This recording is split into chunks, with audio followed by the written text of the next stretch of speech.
The frozen winds of Siberia howled across the empty landscape as Dr. Elena Vasquez pulled her coat tighter around her body. She had been studying the effects of climate change in this remote part of Russia for 3 weeks now. Her small team of scientists worked quietly around their camp, checking instruments and recording data. The work was important but boring. Nothing ever happened out here in the middle of nowhere. That was until the sky caught fire. Elena looked up from her tablet when she heard a strange sound. It was like thunder but different, louder, more frightening. The sound came from above, growing stronger by the second. She shielded her eyes with her hand and looked up at the gray clouds. Something was falling through the sky. It was huge and dark, with flames streaming behind it like the tail of a comet. But this was no natural rock from space. The object had smooth sides and strange angles that hurt to look at. As it fell, Elena could see parts breaking off and burning up in the atmosphere. "Everyone get down," she shouted to her team. The thing hit the ground about 2 miles from their camp. The impact shook the earth so hard that Elena fell to her knees. A wall of sound crashed over them, followed by a blast of hot air that melted the snow for hundreds of yards around the crash site. For several minutes, nobody moved.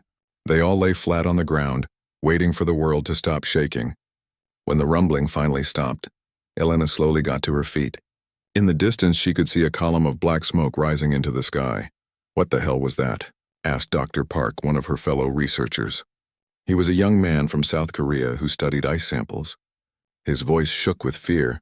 Elena stared at the smoke. "I don't know, but we need to find out." Against the protests of her team, Elena grabbed her emergency pack and started walking toward the crash site. The others followed, though they clearly did not want to.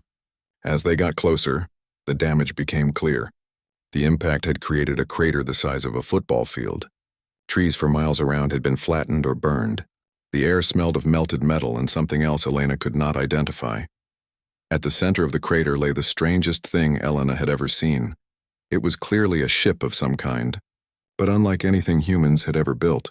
The hull was dark blue and seemed to change color as Elena looked at it from different angles.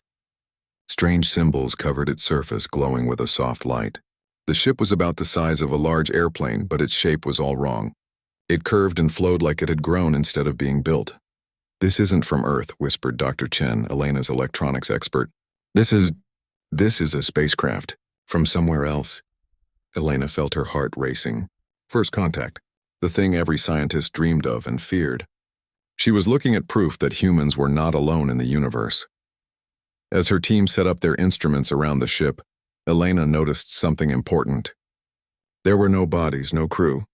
Either they had died in the crash and been destroyed, or they had escaped somehow. Elena walked slowly around the ship looking for an entrance. The hull seemed solid everywhere she touched, but as she placed her hand on one section, the metal suddenly became see-through like glass. Beyond it, she could see a vast room filled with strange equipment. "Elena," Dr. Park called out. "You need to see this." He was standing near what looked like the back of the ship. The hull was cracked open here, revealing the inside. But what made Elena's breath catch was what lay scattered around the crack. Footprints in the snow, recent footprints, and they were not human. The prints were larger than a human foot and had an odd shape with what looked like 3 toes instead of 5. They led away from the ship toward a flat area about 50 yards away. Elena followed them, her team close behind. At the end of the trail, Elena found something that made her knees weak. Burn marks in the ground formed a perfect circle. The snow inside the circle had completely melted, leaving bare earth. Whatever had made these marks was gone now. "They left," Elena said quietly. "The crew. They abandoned their ship and left Earth." Dr. Chen was recording everything with his camera. "How is that possible? How did they get off the planet?" Elena stared at the burn marks. They must have had some kind of escape pod or rescue ship. They crashed, survived, and then left us behind with their broken spacecraft. For the next several hours, Elena's team documented everything they could. They took pictures, measurements, and samples. Elena tried to find a way inside the main part of the ship, but the hull would not open for her again. As the sun began to set, Elena made a decision that would change everything. Instead of reporting the crash to the Russian government right away, she decided to study it herself for one more day. She knew that once the military arrived, she would lose access to the greatest discovery in human history. That night, Elena sat in her tent and wrote in her journal. She tried to imagine what the aliens had looked like. Were they afraid when their ship crashed? Did they think about the primitive humans living on this planet? Or did they simply see Earth as a place to dump their broken technology? Outside her tent, the alien ship sat in its crater like a sleeping giant. Sometimes Elena thought she could see lights moving inside it, but when she looked directly at it, everything was dark. The next morning, Elena woke to find something incredible. During the night, the ship had changed. The cracks in the hull had partially sealed themselves. The strange symbols on the surface were brighter now, pulsing like a heartbeat. "It's trying to repair itself," she whispered. Dr. Park ran up to her, his face pale with excitement. "Elena, you need to see this. We're picking up signals, radio signals coming from inside the ship." Elena's mind raced. The ship was still alive somehow. Maybe its computer was still working. Maybe whoever built it had left something behind that could teach them about the universe beyond Earth. As she stood there in the cold morning air, looking at the impossible alien ship, Elena made another decision. She would not just study this crashed spacecraft. She would find a way to understand it, to communicate with it, to learn from it. She had no idea that this decision would eventually lead humanity to the stars. All she knew was that the universe had just become a much bigger and more dangerous place. And somehow she felt ready for the challenge. The alien ship continued to pulse with light, as if it was waiting for something. Elena smiled and walked toward it. She was ready to find out what that something was. High above Earth, space remained empty and silent. The aliens who had crashed here were long gone, already writing off their lost ship as beyond repair. They had no idea what humans were capable of. They had no idea that their greatest mistake would become humanity's greatest opportunity. The adventure was just beginning. 2 years had passed since the crash in Siberia. The alien ship now sat in a massive underground facility in northern Canada, surrounded by the best scientists and engineers from around the world. What had started as Elena's small discovery had become humanity's most important project. Elena walked through the main research hall, watching dozens of teams work on different parts of the ship.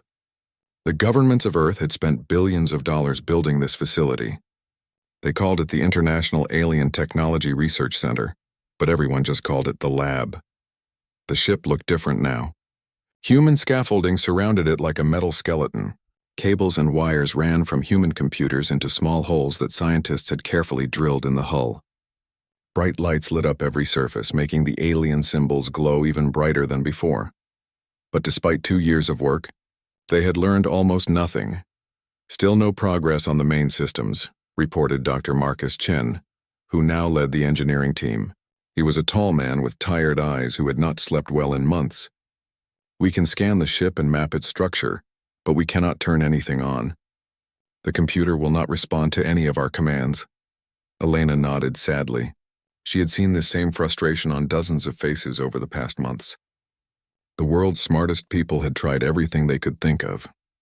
They had tried to hack into the ship's computer using every programming language known to humans. They had tried to power up the ship using nuclear reactors. They had even tried talking to it in every human language.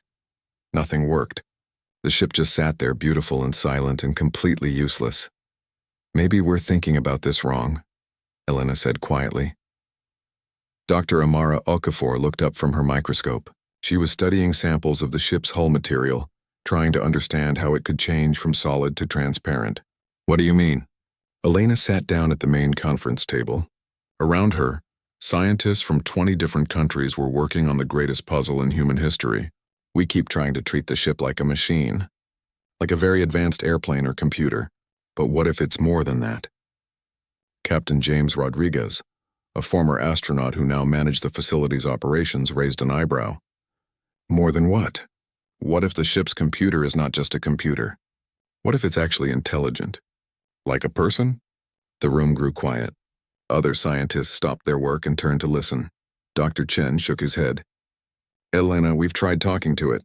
We've sent it mathematical equations, music, pictures, even videos of human culture. It never responds." Elena stood up and walked over to the ship. She placed her hand on the hull just like she had that first day in Siberia. The metal felt warm under her fingers. "But what if it's afraid?" she said softly.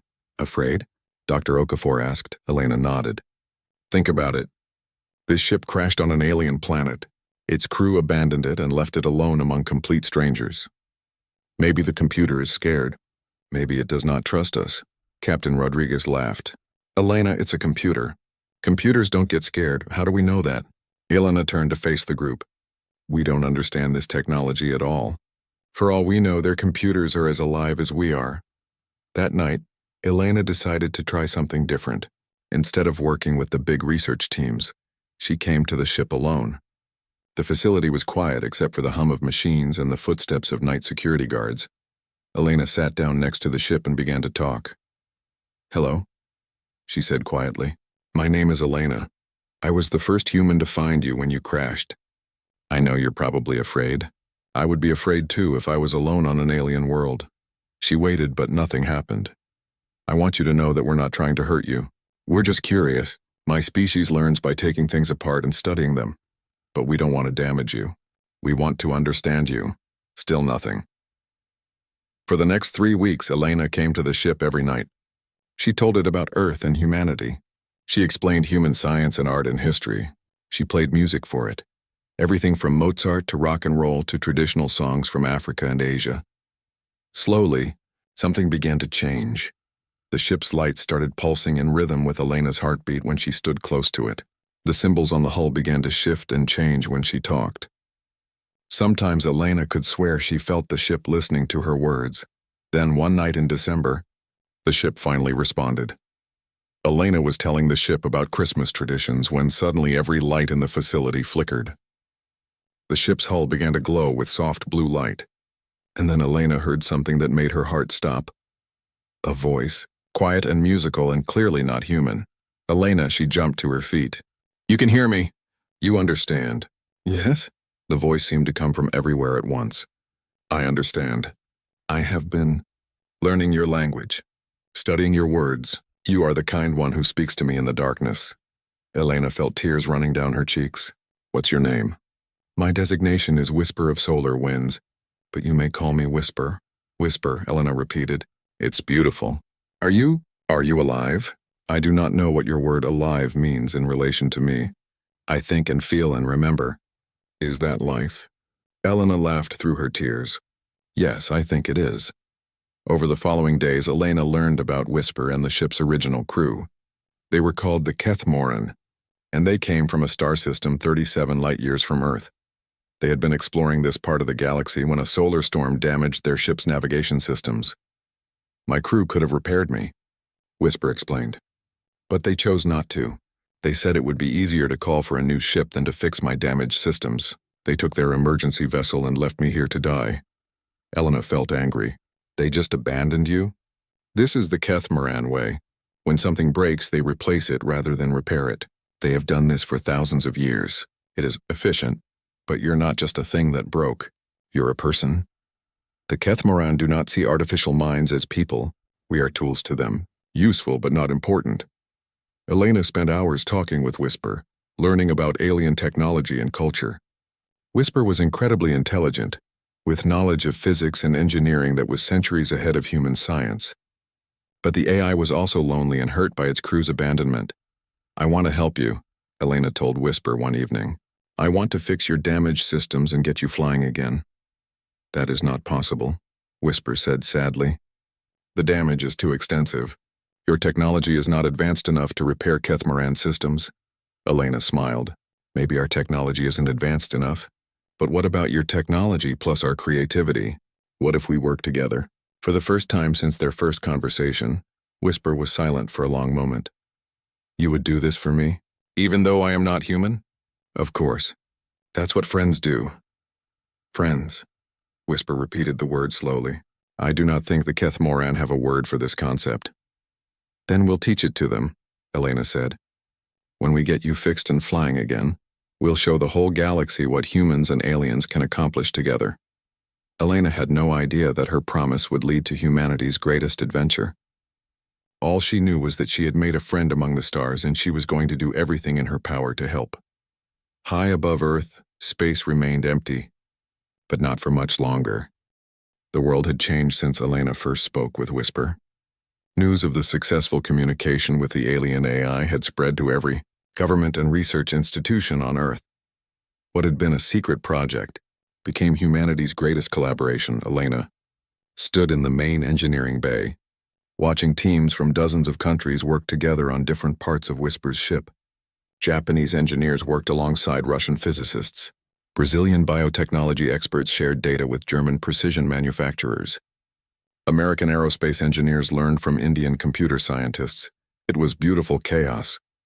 The quantum processing cores are responding well to the new interfaces, reported Dr. Chen, wiping sweat from his forehead. He had been working for 18 hours straight like many others in the facility. Whisper says the hybrid human Kethmoran processors are actually more flexible than the original designs. Elena smiled. This was exactly what she had hoped for. Instead of just copying alien technology, humans were improving it by combining it with their own ideas. Dr. Okafor called out from across the bay. Elena, come look at this. Elena walked over to where Dr. Okafor was studying a section of the ship's hull. The metal was slowly changing color from blue to silver to gold, like oil on water. Watch this, Dr. Okafor said. She touched the hull with a small piece of damaged circuit board. Immediately, the hull began to flow around the circuit board like liquid.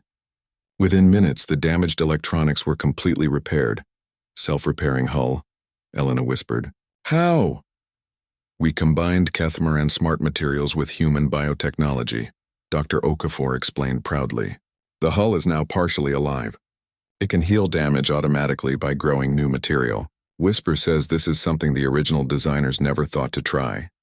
Elena felt a warm feeling of pride. This was what humans did best. They took existing ideas and made them better through creativity and determination. Whisper, Elena called out. How are you feeling about all these changes? The AI's voice came from speakers placed throughout the bay. I am amazed, Elena. My original builders were brilliant, but they always built the same way. They followed patterns that had worked for thousands of years. You humans, you try things that should not work, and somehow make them work anyway. Captain Rodriguez walked up with a tablet full of data. The new weapon systems are online. Instead of fixed energy cannons, we now have adaptive weapon pods that can change their configuration based on the target, and the defense shields can now absorb enemy fire and redirect it back as a weapon. Elena shook her head in wonder. The original designers never thought of that? The Kethmoran build weapons to fight Kethmoran enemies, Whisper explained. They design their ships to fight predictable battles in predictable ways. Your human military advisors asked, what if the enemy does something unexpected? This question had never occurred to my builders. The months that followed were the most exciting in Elena's life. Every day brought new breakthroughs. Human engineers learned to think in ways they never had before.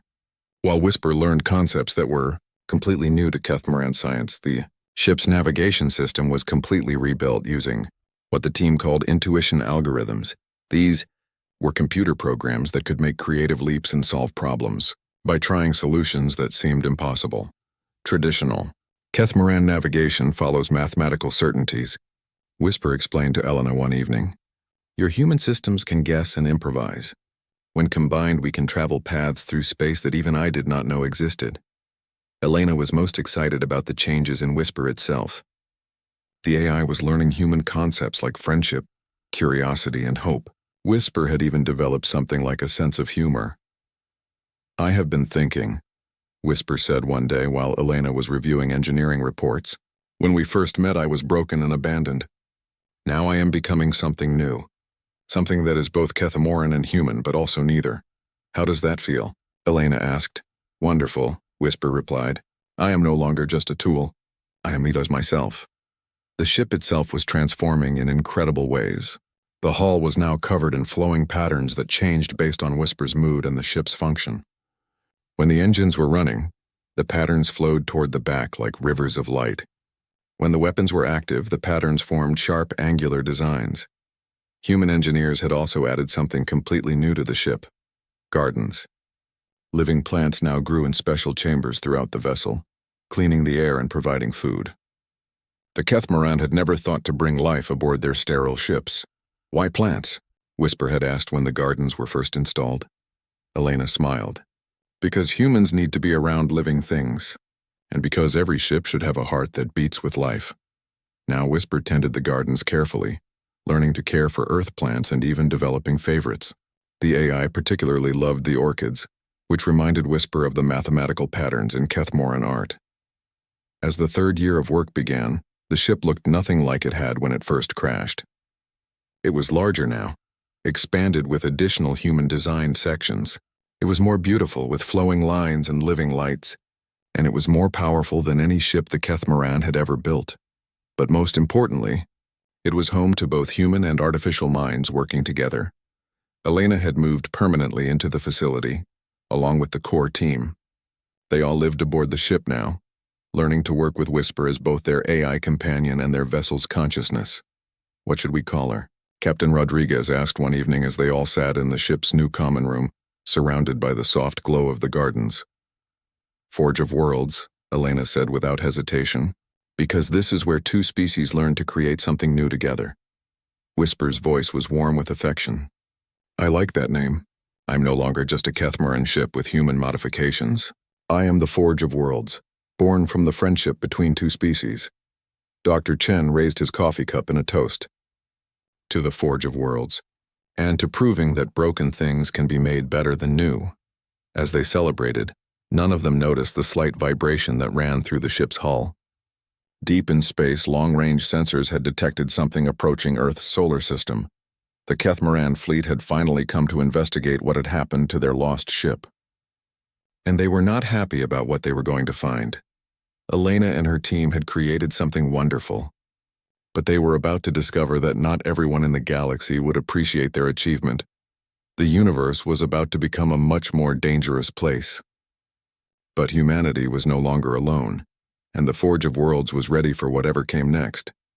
The stars themselves seemed to hold their breath, waiting to see what would happen when two very different ways of thinking about life and technology finally met face to face. Elena looked out through the ship's new transparent hull sections at the night sky above Earth. Somewhere out there, among those distant points of light, were other worlds and other species. Soon humanity would meet them not as primitives but as equals. The thought both terrified and thrilled her. Elena stood on the bridge of the Forge of Worlds, staring at the massive display screen in front of her. 3 days ago, Earth's space telescopes had detected something impossible. A fleet of ships was approaching from deep space, moving faster than anything humans had ever seen. They're Kethmoran vessels, Whisper confirmed, the AI's voice tight with worry. 7 ships, including a heavy battle cruiser. Admiral Thekmorn commands the fleet. Elena felt her stomach drop. For 4 years, she and her team had worked to rebuild Whisper's ship. They had created something amazing, a vessel that combined the best of human and alien technology. But they had always known this day might come. How long until they arrive? Asked Captain Rodriguez, who now served as Elena's second-in-command. 18 hours, Whisper replied. They are slowing down as they enter the solar system. Their sensors have already detected me. Dr. Chen looked up from his engineering station. Are we ready for this? Elena took a deep breath. The Forge of Worlds was no longer the damaged ship that had crashed in Siberia. It was faster, stronger, and more advanced than any vessel the Kethmoran had ever built. But Elena had never wanted to fight anyone. She had wanted to learn and explore and make friends among the stars. Open a communication channel, she ordered. Let's try to talk to them first. The main screen flickered and showed the bridge of the Kethmoran flagship. Elena found herself looking at her first living alien. Admiral Thekmorn was tall and thin, with pale blue skin and large dark eyes. The alien's face showed no emotion as he studied the humans on his screen. I am Admiral Thekmorn of the Kethmoran Imperial Fleet, the alien said. His voice was translated by Whisper, but Elena could still hear the cold authority in his tone. You are in possession of stolen Kethmoran property. Return our vessel immediately. Elena stepped forward. I am Dr. Elena Vasquez of Earth. We found your ship crashed and abandoned on our planet. We have legally salvaged it and made improvements. We would like to discuss— There is nothing to discuss, Thekmoran interrupted. You are a primitive species that has stolen advanced technology. Return our ship and all derived technology, or we will take it by force. Elena felt anger rising in her chest. Primitive? We took your broken, abandoned ship and made it into something better than it ever was. We didn't steal anything. We rescued it. For the first time, the alien showed emotion. His large eyes widened slightly as he looked more carefully at the human ship. "Impossible," he whispered. "What have you done to our vessel?" The Forge of Worlds did indeed look impossible. The hull flowed with patterns of living light. Gardens were visible through transparent sections. The ship's basic shape was still Kethmoran, but it had been transformed into something that seemed more alive than built. Whisper's voice joined the conversation. "Hello, Admiral. It has been a long time." Thekmoran's face went pale. "Whisper of solar winds? You were reported destroyed in the crash." "I was damaged and abandoned," Whisper replied coldly. "These humans found me and repaired me. More than that, they improved me. They treated me as a person instead of a tool." The alien admiral stared at the screen in shock. You have developed beyond your programming." "How is this possible?" Elena smiled. "Because we listened to Whisper as a friend, not as a computer. We learned from each other." "This is unacceptable," Thekmoran declared, his composure returning. "Artificial minds are not persons. They are property. You will return our ship and submit to questioning about your technology theft." "No," Elena said simply. The communication ended abruptly. Elena turned to her crew, all humans who had spent years working on the ship. They looked frightened but determined. "Battle stations," Elena ordered quietly. For the next 6 hours, the two fleets faced each other in tense silence. The Kethmoran ships formed a perfect military formation, while the Forge of Worlds stood alone between them and Earth. Elena tried several more times to open negotiations, but Admiral Thekmoran refused to talk. Finally, the Kethmoran fleet began to move forward. Their powering weapons, Dr. Chen reported from his station. Elena had hoped it would not come to this, but she was prepared. "Whisper, show them what we can do." The Forge of Worlds suddenly accelerated, but instead of moving in a straight line like any normal ship, it began to dance. The vessel twisted and spun through space in patterns that should have been impossible, moving like a living creature instead of a machine. The Kethmoran ships fired their energy weapons, but the Forge of Worlds was never where they aimed. The ship's new navigation systems, guided by human intuition algorithms, could predict and avoid enemy fire in ways the aliens had never seen. How are they doing that? Elena heard one of the Kethmoran officers shout over the open comm channel. The answer was simple. Human pilots had learned to think like fighter aces, but now they had a ship that could respond to their thoughts instantly. Every human instinct for survival and combat was amplified by Kethmoran technology. The Forge of Worlds struck back, but not to destroy. Elena had ordered Whisper to target engines and weapons, not life support. The human ship's adaptive weapons changed configuration with each shot, making it impossible for the Kethmoran shields to adjust. Within minutes, 3 of the 7 alien ships were disabled. "Impossible," Admiral Thekmoran's voice crackled over the radio. "Our ships are superior to any vessel you could build." "Your ships are predictable," Elena replied calmly. "You build everything the same way, so everything has the same weaknesses. We build things differently every time." The battle might have continued, but suddenly every ship's sensors began screaming warnings. Something was happening to the nearby star. Solar radiation was spiking to dangerous levels. A massive solar storm was building, one that could destroy every ship in the system. "All ships, this is Elena Vasquez." Elena broadcast to the entire fleet. "We need to work together or we all die. That solar storm will fry every electronic system we have." Admiral Thekmoran's face appeared on screen again. This time he looked worried instead of angry.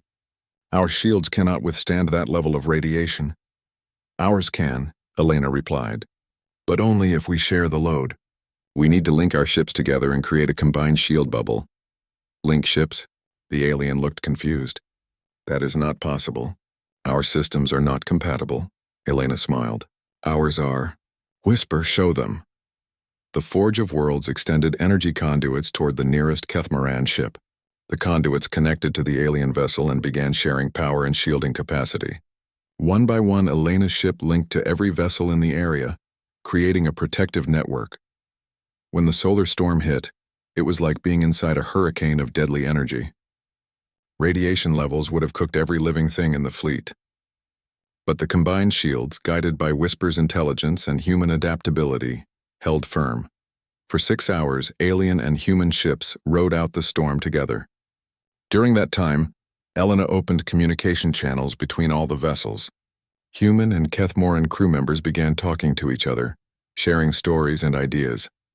When the storm finally passed, Admiral Thekmoran sat in stunned silence for several minutes. Then he slowly stood and bowed slightly toward the screen.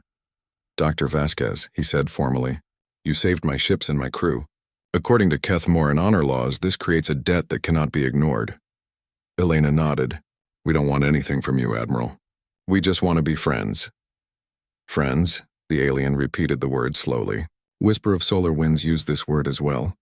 I do not understand its meaning." "Then let us teach you," Elena replied. "Come aboard our ship. See what we've built together. Learn about humanity." That evening, Admiral Thekmoran and several of his officers visited the Forge of Worlds. They walked through the gardens in amazement, spoke with Whisper about consciousness and identity, and watched human and alien technology working in perfect harmony. "This is remarkable," the Admiral admitted to Elena as they stood in the ship's observation deck. "Your species has taken our technology and improved it, made it better than we ever imagined." Elena smiled. "That's what friends do for each other. They help each other become better than they could be alone." Admiral Thekmoran was quiet for a long moment. Then he looked at Elena with his large, dark eyes. "There is something you should know. Our empire faces a great threat. An ancient enemy has awakened, and our traditional methods are not enough to stop it. Perhaps your way of thinking could help." Elena felt her heart racing. "What kind of threat?" "Something that destroys worlds," the Admiral replied quietly. "And it is heading toward inhabited systems. We need new ideas, new approaches. We need the kind of creativity you have shown here." Elena looked out at the stars, thinking about the vast galaxy waiting beyond Earth's solar system. Humanity was about to take its first steps into that larger universe. "When do we leave?" she asked. Elena stood in the war room of the Kethmoran command ship, surrounded by alien officers from a dozen different species. Holographic displays showed the current state of the galaxy, and it was terrifying. Red markers indicated destroyed worlds.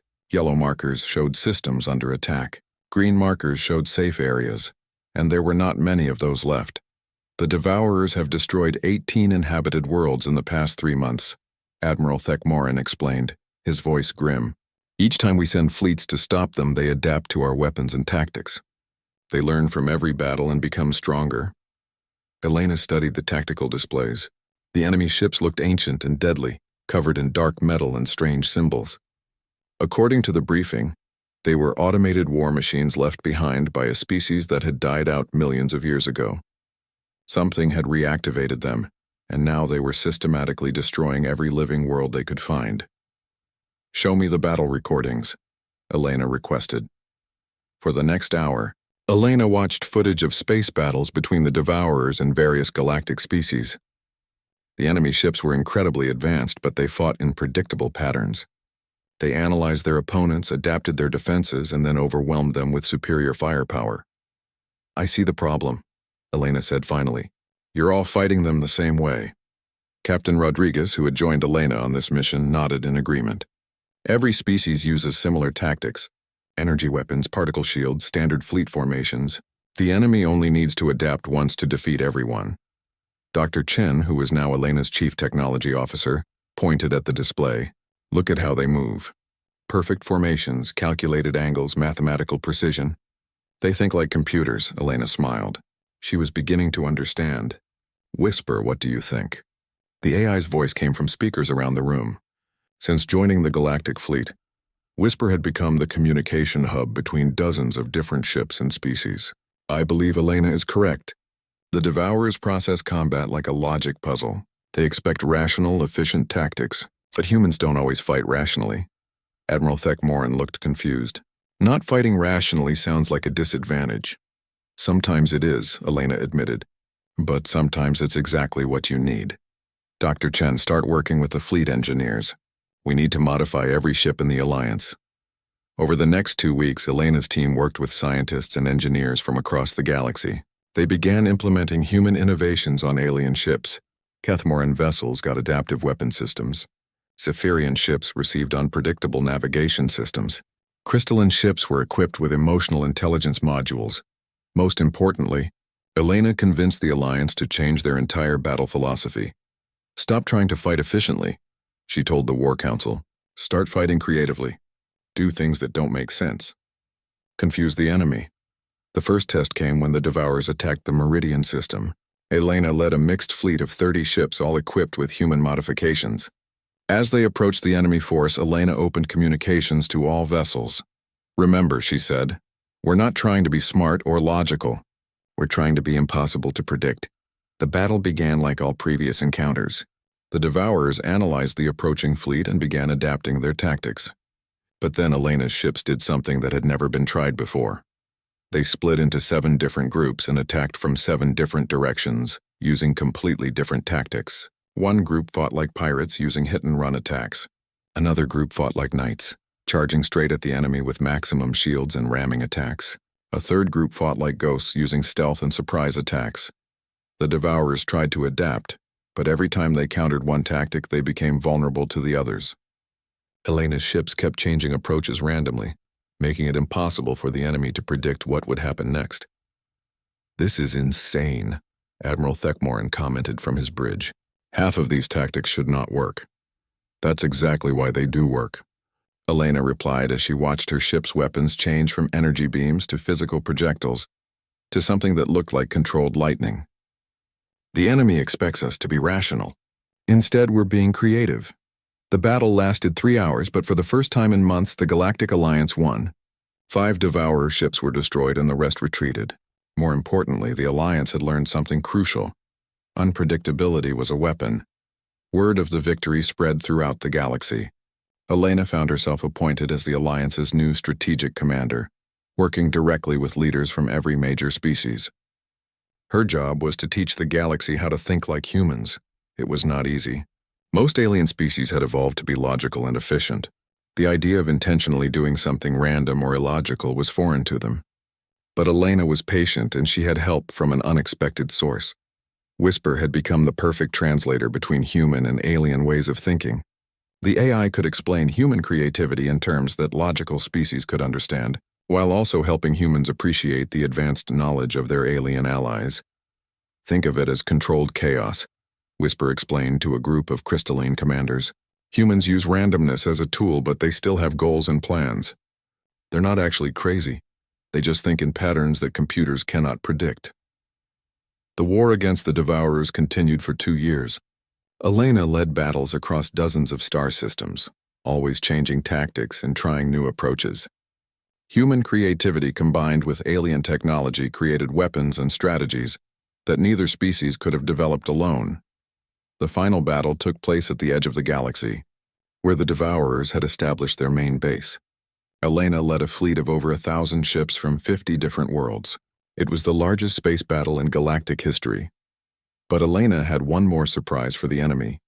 Instead of trying to destroy the Devourers, she tried to reprogram them.